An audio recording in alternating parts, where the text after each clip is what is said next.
আসসালামু আলাইকুম রহমতুল্লাহ। এই ভিডিওতে নামাজের সুন্নত সমূহ আলোচনা করব। নামাজের সুন্নত 28টি, দাঁড়ানোর মধ্যে 60টি, রুকুর মধ্যে 60টি, সেজদার মধ্যে 60টি, বসার মধ্যে 60টি।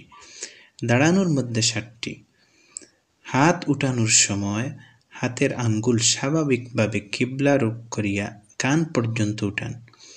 মেয়ে লোকেরা কাঁধ বরাবর উঠানি সুন্নাত।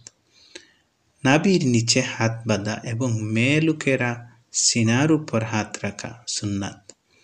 নামাজের মধ্যে সানা পড়া সুন্নত, আউযু বিল্লাহ পড়া সুন্নত, বিসমিল্লাহ পড়া সুন্নত, আলহামদুলিল্লাহ সূরার শেষে আমিন বলা সুন্নত। সিজদার জায়গায় নজর রাখা সুন্নত। রুকুর মধ্যে 60টি, আল্লাহু আকবার বলা, রুকুতে যাওয়ার সময় আল্লাহু আকবার বলা সুন্নত। হাতের আঙ্গুলগুলি ফাঁক করিয়া হাঁটু ধরা সুন্নত। মেয়ে লোকের আঙ্গুলগুলি মিলিতভাবে হাঁটুর উপর রাখা সুন্নত। তাসবিহ পড়া সুন্নত, তাসবিহ বেজোড় পড়া সুন্নত। পায়ের পাতায় নজর রাখা সুন্নত। সামি আল্লাহু লিমান হামিদাহ বলা সুন্নত। রব্বানা লাকাল হামদ বলা। সেজদার মধ্যে 60টি সুন্নত।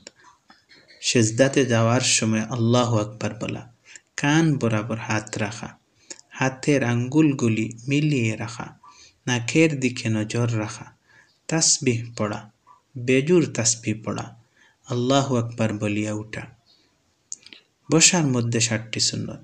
ডান পা খাড়া রাখা, বাম পায়ের উপর বসা, মেয়ে লোকেরা উভয় পা ডান দিকে বাহির করিয়া বসা, পায়ের আঙ্গুলের রুখ কিবলার দিকে রাখা, হাতের আঙ্গুলগুলি স্বাভাবিকভাবে রাখা, কুলের দিকে দৃষ্টি রাখা, দুরূদ শরীফ পাঠ করা, দোয়ায়ে মাসুরা পাঠ করা সুন্নাত।